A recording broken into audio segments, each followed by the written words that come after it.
Halo guys, selamat datang kembali di channel BroView. Bagaimana kabar kalian semua? Semoga dalam keadaan sehat selalu dan diberi kelancaran dalam segala aktivitasnya.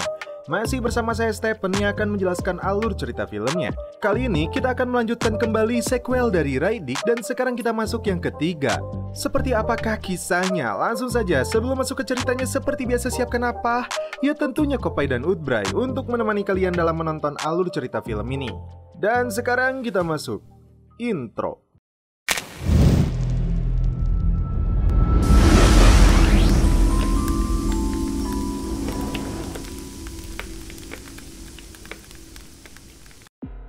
Film dibuka dengan diperlihatkannya aktor utama dalam film ini yaitu Riddick. Dia terjebak di sebuah planet yang dihuni oleh makhluk-makhluk buas. Entah apa yang terjadi sebelumnya hingga Riddick berada di planet ini dalam kondisi tidak berdaya. Dengan kondisi kaki patah, Riddick berusaha bertahan hidup.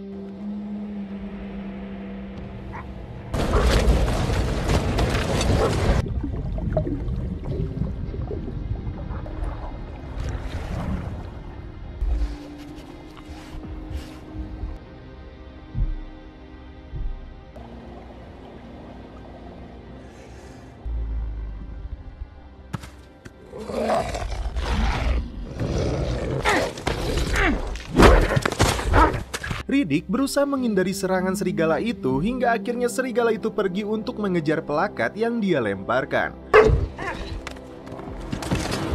Saat situasi sudah aman, Riddick menopang kakinya yang patah dengan menusukkan besi ke dalam dagingnya. Dalam kondisi sempoyongan, dia menuju sebuah gua yang terdapat air terjun di dalamnya.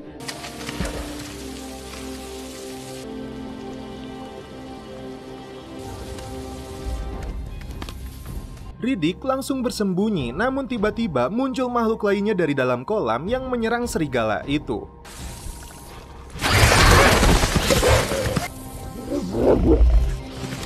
Tiba-tiba Riddick mendapat serangan serupa hingga dia menggunakan tulang untuk menahan gigitannya.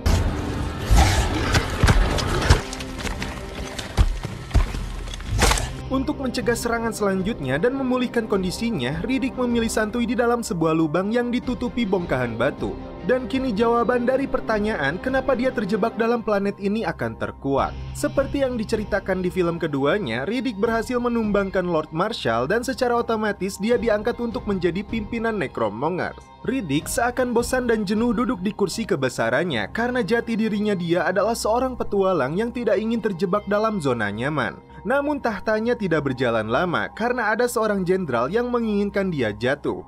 Baru saja selesai celepot dengan para ladiesnya, Riddick ditusuk dari belakang oleh salah satunya. Seakan ditusuk jarum pentul, Riddick tidak merasakan sakit sedikit pun. Wanita jahat itu akhirnya langsung dihabisi tanpa ampun. Jenderal Vakko dan asistennya Kron beralasan ada banyak komandan yang kemungkinan berkhianat kepadanya. Riddick sudah menaruh curiga kepadanya, namun Vakko seakan menyembunyikan niat busuknya. Vakko menceritakan pengalamannya di sebuah planet saat berhadapan dengan orang kuat yang memiliki mata sama dengan Riddick. Dan planet itu adalah Furia. And I will never forget those eyes. His eyes. Just like yours. Seakan ingin mengetahui tempat kelahirannya, Riddick memaksa Vakko untuk menunjukkan petanya. Vakko beralasan peta itu hanya berada di kepalanya. Dan jika Riddick menginginkan lokasi itu, maka dia harus merelakan tahta dan kekuasaan diserahkan ke tangannya. Singkat cerita, Vakko menugaskan Kron dan anak buahnya untuk mengantar Riddick menuju planet Furia. Di luar dugaan, ternyata Kron seorang pengkhianat yang sengaja membawanya ke sebuah tebing di planet Anta Beranta. Menyadari jebakan mereka, Riddick langsung menghabisi satu persatu dari prajuritnya.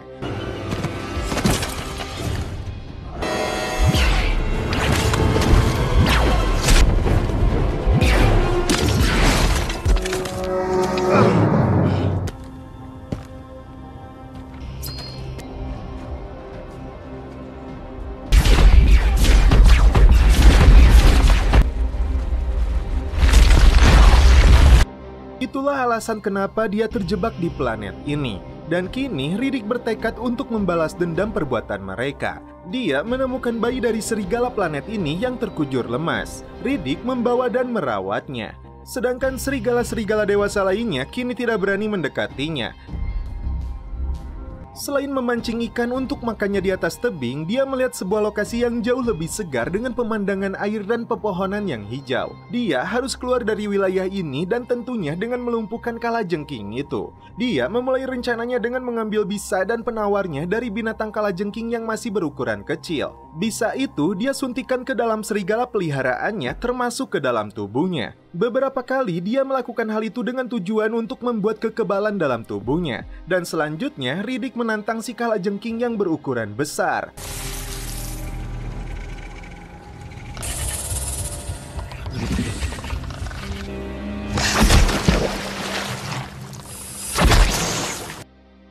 Saat binatang itu menggigit kakinya, Riddick langsung mengayunkan senjatanya untuk memotong binatang itu.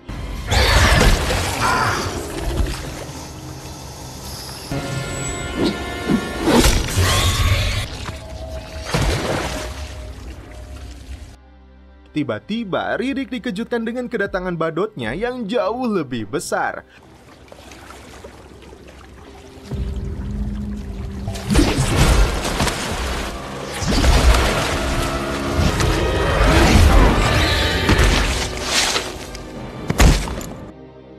Dan ini aksi keren yang dilakukan Riddick untuk menghabisinya.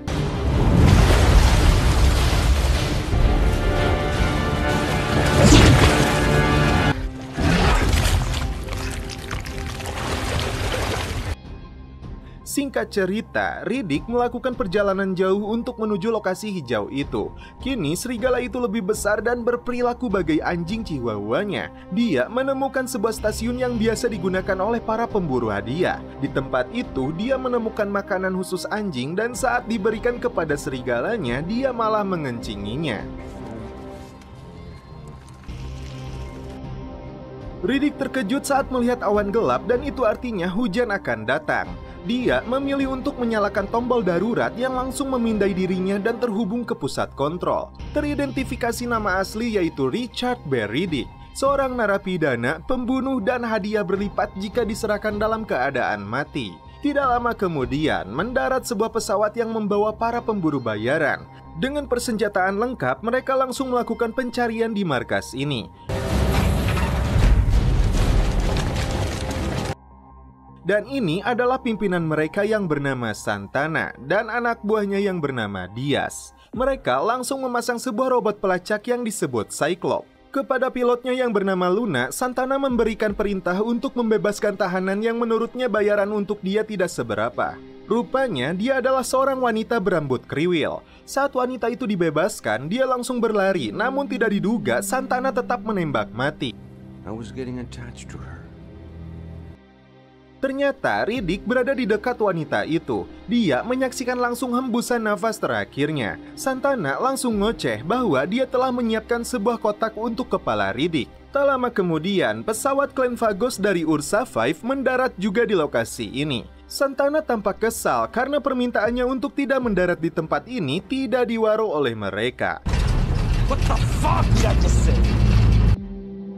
Pasukan ini dipimpin oleh John. Mereka merupakan tentara bayaran juga, namun dengan peralatan dan persenjataan yang lebih canggih dari kelompok Santana. Setelah melalui perdebatan, John dan timnya menempati juga stasiun umum ini. Santana mengingatkan saat mereka memburu Riddick, lebih baik salah satu baterai pesawat mereka diamankan di dalam lemari besi. John kemudian menugaskan anak buah wanitanya yang bernama Dal untuk melakukan hal itu.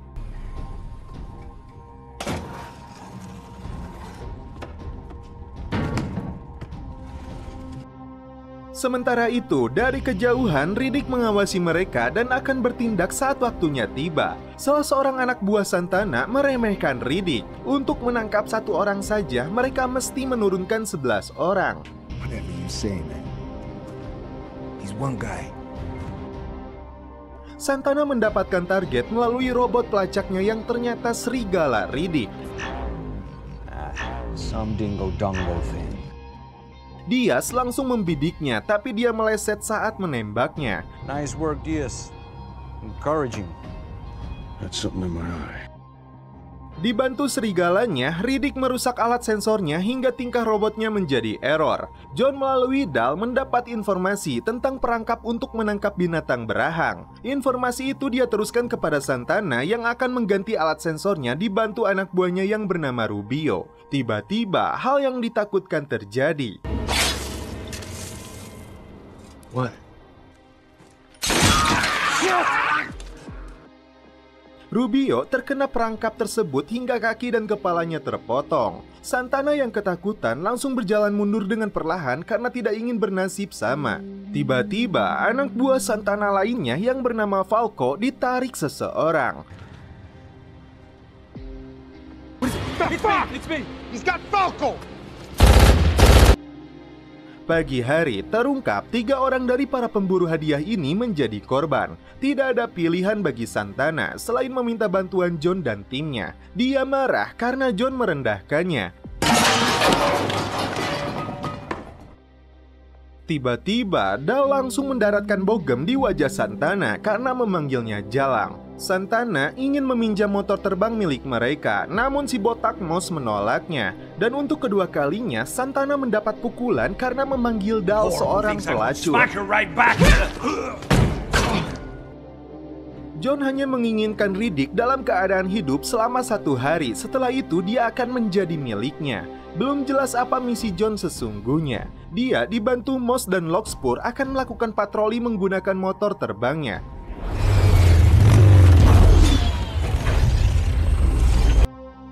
John dan 2 anak buahnya sampai di sebuah gua. Mereka terkejut saat melihat seseorang dan langsung menembakinya.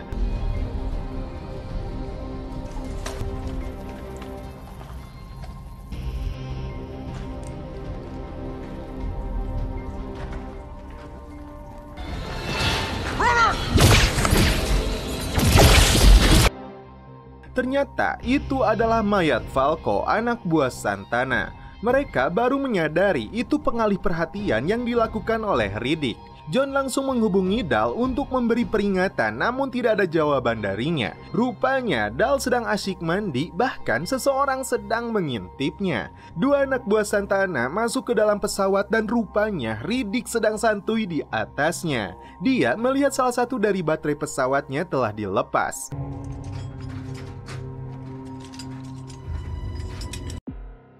Riddick hendak mengambil kunci loker dari tangan Santana, namun Dal keburu masuk. Mereka berdua kembali terlibat perdebatan dan dilanjutkan pergulatan di atas lantai. Ketika John kembali ke stasiun, mereka mendapati beberapa bercak darah termasuk di pintu lokernya. Bahkan alat komunikasi luar angkasa mereka telah diambil oleh Riddick. Rupanya itu bercak darah Santana akibat bogem ketiga kalinya oleh Dal. Saat Santana ingin membuka lokernya, mereka khawatir akan terjadi ledakan bom. Bahkan mereka hampir saja saling bertarung hingga John memperingatkan mereka semua untuk menurunkan senjatanya.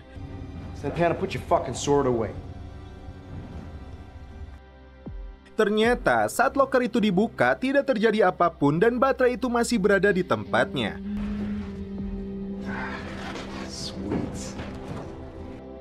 Bodohnya mereka, loker itu kini terbuka, padahal Riddick berada di atasnya. Saat Moss kembali menutup loker itu dan melihat ke belakang, Riddick yang tiba-tiba muncul langsung menciutkan nyalinya. Dan kini baterai mereka telah dibawa kabur oleh Riddick. Riddick langsung menyembunyikan baterai itu di bawah tanah. Dia pun melihat hujan besar akan segera datang. Mereka tidak bisa menggabungkan kedua baterainya karena perbedaan jenis pesawat. Dan kini Riddick dengan gagah beraninya muncul di hadapan mereka.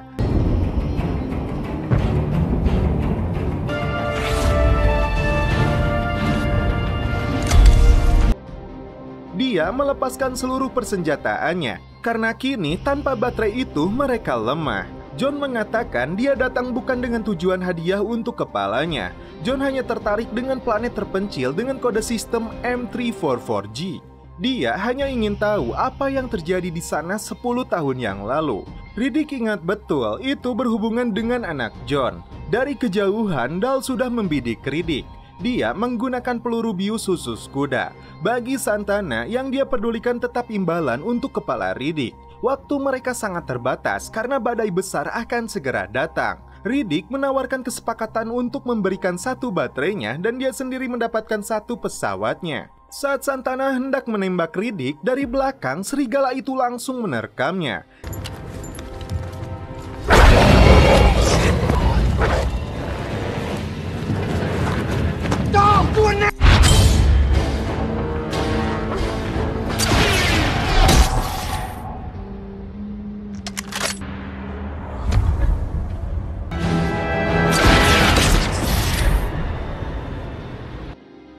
Naas, serigala kesayangan Riddick itu tewas ditembak mati oleh Santana.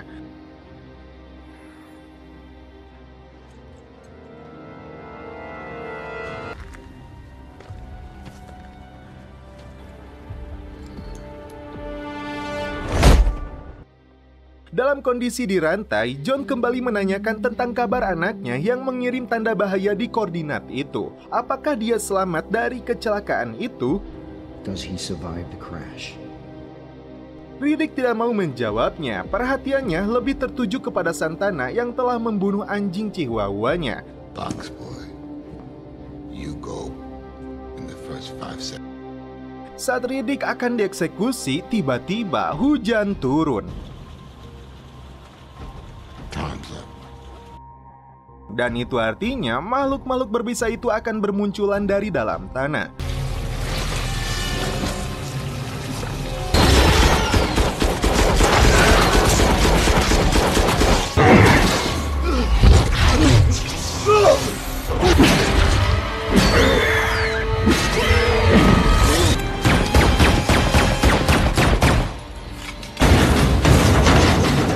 What the fuck?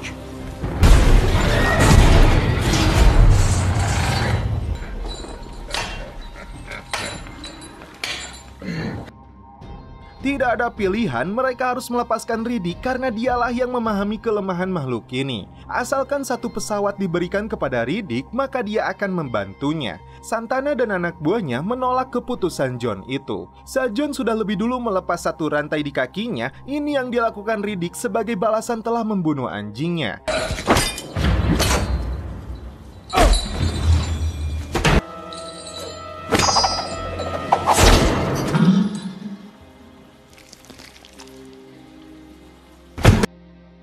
Dan Riddick pun akhirnya dibebaskan. Mereka kini bekerja sama untuk keluar dari planet ini.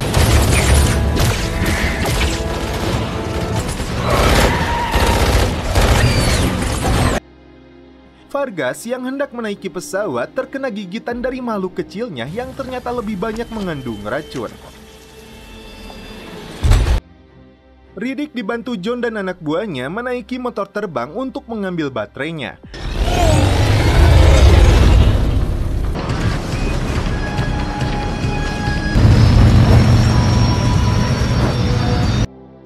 Mereka sempat dihadang ribuan makhluk itu.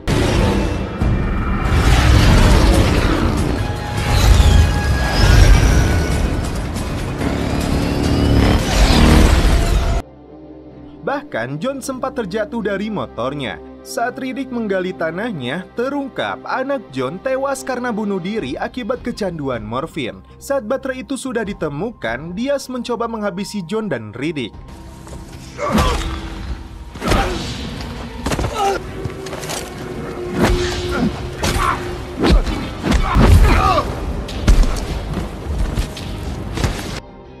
Riddick berhasil menghabisinya, namun sialnya juga motor terbang mereka rusak akibat tembakan. Kini Riddick dan John harus berlari membawa baterainya sambil menghadapi ribuan makhluk berbisa ini.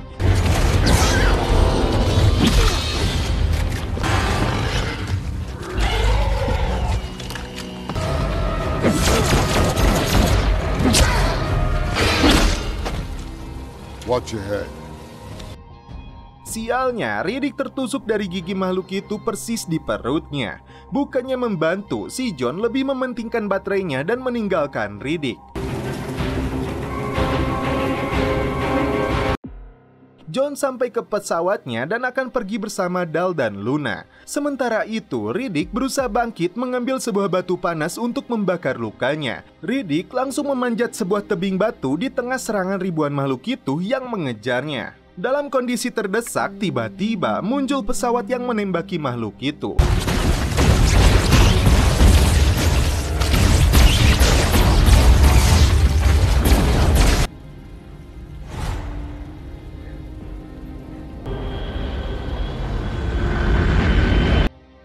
Dan langsung meluncur untuk menarik Riddick, dan mereka pun celepot. Riddick kembali menunaikan balas dendamnya. Dia mengancam Kron untuk menyebutkan lokasi keberadaan Falco. Karena terlalu banyak bicara, dia langsung dieksekusi. Riddick kemudian bertanya kepada si wanita apakah Falco masih hidup atau mati. Wanita itu mengatakan keduanya. Riddick melihat sebuah lokasi yang disebut Transcendence. Dan setelah itu film pun berakhir. Oke guys, bagaimana menurut kalian alur cerita film dari Riddick yang ketiga ini? Menurut saya, untuk masalah pemeran Vin Diesel udah nggak diragukan lagi. Yang menarik juga adalah peran Jordi Molla yang mampu mengekspresikan dirinya dengan baik. Karakter penggoda wanita, sadis dan juga pengecut dapat diekspresikan dengan mumpuni. Demikian juga peran Matt Nebel yang menunjukkan wibawa seorang pemimpin dan tegas dapat diperankan dengan baik. Namun, akan lebih baik lagi jika kalian menontonnya dengan secangkir kopi.